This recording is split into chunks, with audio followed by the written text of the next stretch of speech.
na naman po tayo sa Alwa. Nagtitinda tayo ng ukay-ukay, kaya lang walang customer. Ha ha ha.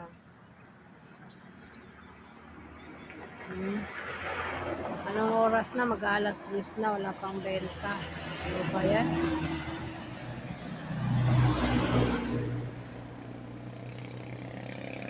Mahirap ang buhay.